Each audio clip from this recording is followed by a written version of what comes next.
कहानी की शुरुआत में हम एक जंगल देखते हैं जहां पर नदी किनारे एक लड़की बैठी हुई थी। तब भी वो अचानक ड्रोन आने की वजह से डर जाती है जिसे उसका बॉयफ्रेंड कैलेब उड़ा रहा था। कैलेब के ऐसा करने की वजह से वो गुस्से में आकर घर चली जाती है और अपनी बहन जेसिका से गाड़ी की चाबी मांगने लगती है जो अपने बेड पर सो रही थी। जेसिका के जवाब न देने की वजह से वो एक चेयर पर बैठकर बुक पढ़ने लगती है। तभी जेसिका अपने बिस्तर पर उठकर ऐसी बातें करने लगती है जैसे उसके अंदर कोई शैतान हो और अचानक ही बेड से नीचे गिर जाती है। जेसिका की बहन जो ही उसे उल्टा करता देखकर करीब जाती है तो जेसिका उसे पकड़ लेती है और उसके सारे बाल खींचकर जख्मी कर देती है। जख्मी होने के बाद वो जो ही कैलेब के पास आती है तो वो उसे देखकर बहुत ज्यादा डर जाता है। तभी वहां पर जेसिका भी आ जाती है जो बिल्कुल ही शैतान के कब्जे में थी। जेसिका ड्रोन से खुद को जख्मी करके नदी में गिर जाती है और कैलेब जो ही उसका खून बहता देखता है तो वो भी नदी में कूद जाता है, लेकिन वो कैलेब को मारकर उसका सर बाहर फेंक देती है और खुद नदी से बाहर आकर हवा में उड़ने लगती है। इसके बाद हम एली को देखते हैं जो चेयर पर बैठी अपनी टैटू मशीन बना रही थी। तभी उसकी बेटी ब्रिजेट एली से अपने दोस्त के साथ बाहर जाने का कहती है, लेकिन एली उसे अकेला जाने से मना कर देती है। यह सुनते ही ब्रिजेट गुस्सा होकर वहां से चली जाती है और अपनी बहन कैसी के साथ खेलने लगती है। खेलते वक्त कैसी का डॉल स्टैंड टूट जाता है जिसकी वजह से ब्रिजेट भागकर अपने भाई डैनी के रूम में चली जाती है जो म्यूजिक सुन रहा था। तभी कैसी के बाहर आने पर ब्रिजेट और डैनी उसे पकड़कर खेलने लगते हैं। दरवाजा नॉक होने पर एली जो ही बाहर जाती है तो अपनी बहन बेथ को देखकर खुश हो जाती है। रात को जब बेथ सभी के साथ बातें कर रही थी तो बच्चों को गिफ्ट देने लगती है, जिन्हें देखते ही एली बच्चों को पिज्जा लेने के लिए भेज देती है और बेथ को बताती है कि मेरे हस्बैंड ने मुझे छोड़ दिया है। यह सुनते ही बेथ परेशान हो जाती है। बच्चे जब पिज्जा लेकर वापस आ रहे थे तो पूरी बिल्डिंग हिलने लगती है जिसकी वजह से बिल्डिंग में एक दरार पड़ जाती है। तभी डैनी को वहां पर एक हॉल नजर आता है जहां पर पुराने बैंक के कुछ कागजात पड़े हुए थे, क्योंकि ये बिल्डिंग पहले एक बैंक हुआ करती थी। डैनी उसे देखने के लिए हॉल के अंदर चला जाता है। तभी डैनी को वहां पर एक बॉक्स मिलता है जिसके अंदर 3 फादर्स की पिक्चर और एक फाइल थी जिसके अंदर वायलेंस की सीडीज थी। डैनी ये देखते ही उसे अपने बैग में रख देता है क्योंकि उसे म्यूजिक सुनने का बहुत ही शौक था, और जो ही आगे जाता है तो उसे वहां पर एक ताबूत नजर आता है जिसके ऊपर बहुत सारे क्रॉस लटके हुए थे। डैनी क्रॉस को देखने के बाद जो ही ताबूत के अंदर देखता है तो उसे वहां पर एक बुक मिलती है जो बिल्कुल ही अजीब थी। डैनी बुक को लेकर जो ही अपनी बहनों के साथ अंदर आता है तो उनकी मॉम परेशान होकर सभी को गले लगा लेती है। रूम में आते ही डैनी बुक के बारे में ब्रिजेट को बताता है और उसे खोलने लगता है। बुक खोलते वक्त डैनी का हाथ कटने की वजह से उस पर खून चला जाता है और वह बुक के अंदर एब्जॉर्ब हो जाता है। खून के अंदर जाते ही बुक खुद ब खुद खुल जाती है। डैनी और ब्रिजेट जो ही बुक पढ़ने लगते हैं तो उसके अंदर सारी शैतानी ताकतों के बारे में लिखा हुआ था और यह भी कि वो किस तरह बेरहमी से लोगों को मार रहे थे। ब्रिजेट ये देखते ही डैनी से बुक बंद करने का कहती है, लेकिन डैनी उसकी बात नहीं मानता और बुक में सारी पिक्चर देखने लगता है। पिक्चर के बहुत ज्यादा ड्रामने होने की वजह से ब्रिजेट बुक को बंद कर देती है और डैनी से इसे वापस रखाने का कहकर वहां से चली जाती है। लेकिन ब्रिजेट के जाते ही डैनी दोबारा बुक खोलकर उसे पढ़ने लगता है। बुक पढ़ते वक्त डैनी नीचे से मिले हुए वायलेंस को सुनने लगता है जिसमें एक फादर इस बुक के बारे में बता रहा था। वह बताता है कि यह एक प्राचीनी बुक है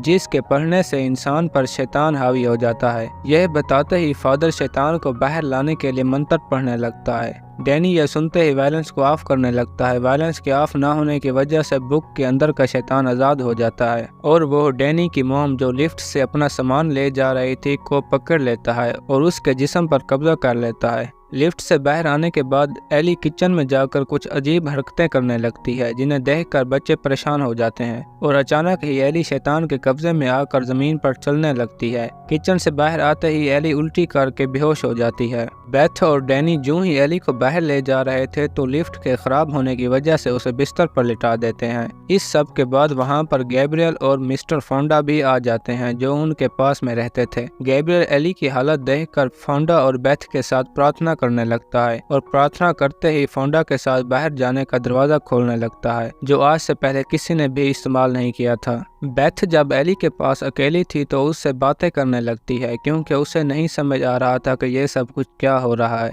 तभी बातें करते वक्त एली जाग जाती है, लेकिन उसका जिस्म बहुत ज्यादा गर्म होने की वजह से बेथ बच्चों के साथ मिलकर उसे पानी के टब में डाल देती है। पानी में जाते ही एली पर शैतान का असर होने लगता है, जिसकी वजह से वो बाहर निकलकर जोर से चीखने लगती है और नीचे आते ही बेथ के हाथ पर कांच मार देती है। ब्रिजेट ये सब कुछ देखकर एली से बातें करने लगती है, लेकिन शैतान के कब्जे में होने की वजह से एली ब्रिजेट पर हमला कर देती है और अपनी टैटू मशीन से ब्रिजेट के चेहरे पर निशान बना देती है। बेथ ये सब कुछ देखते ही एली को चेयर से मारकर बाहर फेंक देती है। तभी वहाँ पर गैब्रियल भी आ जाता है और एली उसे देखते ही गैब्रियल पर हमला कर देती है। लड़ते वक्त एली गैब्रियल की आंख निकाल देती है, जिसकी वजह से उसकी मौत हो जाती है। बेथ ये सब कुछ देखते ही अंदर से दरवाजा बंद कर देती है और जो ही बाहर देखती है तो एली बाहर आने वाले सभी लोगों को मार रही थी, जिसे देखते ही बच्चे बहुत ज्यादा डर जाते हैं और ब्रिजेट गुस्से में आकर डैनी से लड़ने लगती है क्योंकि यह सब कुछ उसी शैतानी बुक की वजह से हो रहा था। यह सब कुछ सुनने के बाद डैनी बेथ को कमरे में लाकर बुक दिखाता है। बेथ जो ही बुक पढ़ने लगती है तो उसके अंदर शैतानी चेहरे देखकर बहुत ज्यादा डर जाती है।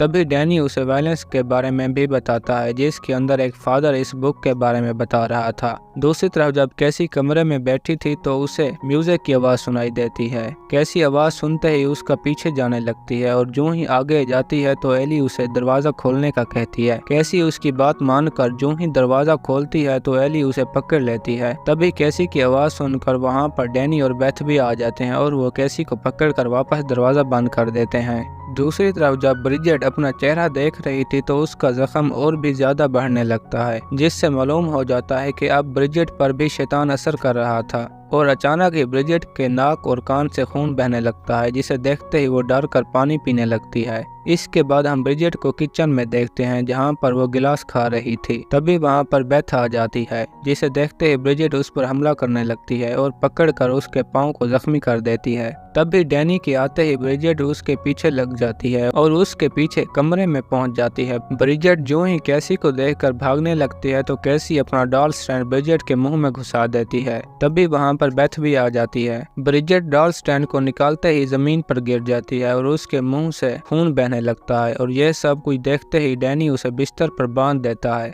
ब्रिजेट के ऊपर शैतान का कब्जा होने की वजह से बेथ डैनी को वायलेंस सुनने का कहती है ताकि वो फादर की बातों से इस शैतान को रोक सके। म्यूजिक सेट करने के बाद बेथ डैनी को एक चाकू देकर वायलेंस सुनने के लिए कमरे के अंदर चली जाती है। वायलेंस सुनते वक्त फादर बता रहा था कि यह एक शैतानी बुक है जिसे कोई भी नहीं रोक सकता और यह भी बताता है कि मैंने इसे रोकने की बहुत कोशिश की, लेकिन हर बार कुछ न कुछ बुरा हो जाता था। बेथ जब ये सारी बातें सुन रही थी तो बुक के सारे पेजेस खुद ब खुद चेंज होने लगते हैं, जिसकी वजह से ब्रिजेट जाग जाती है और बाहर निकलकर जो ही कैसी को मारने लगती है तो डैनी उसे चाकू से मार देता है। चाकू लगते ही ब्रिजेट डैनी को पकड़ लेती है और वो चाकू निकाल कर उसके शोल्डर पर मार देती है और डैनी के ऊपर खून की उल्टी करने लगती है, जिसे देखते ही डैनी उसे फायर स्प्रे से आग लगा देता है और कमरे से बाहर आकर गिर जाता है। बेथ जब कमरे में बैठी वायलेंस पर फादर की बातें सुन रही थी तो वहाँ पर एली आ जाती है। बेथ उसे देखते ही वायलेंस बंद कर देती है, लेकिन एली अपने हाथों से उसे दोबारा चलाने लगती है। बेथ ये देखते ही एली को नेल मारकर बाहर आ जाती है। बेथ जब डैनी को देख रही थी तो एली आकर उसे पकड़ लेती है और जो ही उसे मारने वाली थी तो कैसी बेथ की तरफ सीजर फेंक देती है, जिसे उठाकर वो एली के मुंह पर मार देती है और कैसी को लेकर घर से बाहर आ जाती है। बाहर आते ही बेथ कैसी को पीछे मत देखना कहकर दरवाजा तोड़ने लगती है। तभी दरवाजा तोड़ते वक्त वहां पर एली आ जाती है, जिसे देखते ही बेथ मिस्टर फोंडा की गन उठाकर उसे शूट कर देती है। एली के नीचे गिरते ही वहां पर ब्रिजेट और डैनी भी आ जाते हैं और एली के पास बैठकर हंसने लगते हैं। बेथ इन सभी को देखते ही कैसी को लेकर लिफ्ट के अंदर चली जाती है और जो ही लिफ्ट ऑन करती है तो उसके अंदर खून बहने लगता है, जिसकी वजह से पूरी लिफ्ट खून से भर जाती है। लिफ्ट से बाहर आने के बाद बेथ कैसी को लेकर गाड़ी में बैठ जाती है और जो ही जाने लगती है तो वहां पर एली आ जाती है, जो एक मॉन्स्टर की शक्ल में थी, क्योंकि बेथ के जाने के बाद एली, ब्रिजेट और डैनी एक ही बन गए थे। बेथ उसे देखते ही गाड़ी से बाहर निकल जाती है और जो ही वहां से भागकर बाहर जाने लगती है तो एली कैसी को पकड़कर अपने साथ ले जाती है और एक गाड़ी में डालकर यूं ही कैसी को कट्टर से मारने लगती है तो बेथ आकर उसे पीछे से शूट कर देती है। गोली लगते ही एली के हाथ से कट्टर नीचे गिर जाता है और वह बेथ को पकड़कर एक मशीन में डालने लगती है। यह सब कुछ देखते ही कैसी मशीन को ऑफ कर देती है, जिसकी वजह से बेथ नीचे गिर जाती है और कट्टर उठाकर कैसी से मशीन चालू करने का कहती है। कैसी के मशीन ऑन करते ही बेथ एली को कट्टर से मारकर मशीन के अंदर डाल देती है, जिसकी वजह से एली, ब्रिजेट और उनके अंदर का शैतान भी खत्म हो जाता है। अब आखिर में बेथ कैसी को गले लगा लेती है और उसे अपने साथ लेकर बिल्डिंग से बाहर चली जाती है। और इसी के साथ हमारी आज की ये कहानी खत्म होती है। दोस्तों, अगर आपको हमारी कहानी पसंद आई हो तो वीडियो को लाइक और चैनल को सब्सक्राइब जरूर कीजिएगा।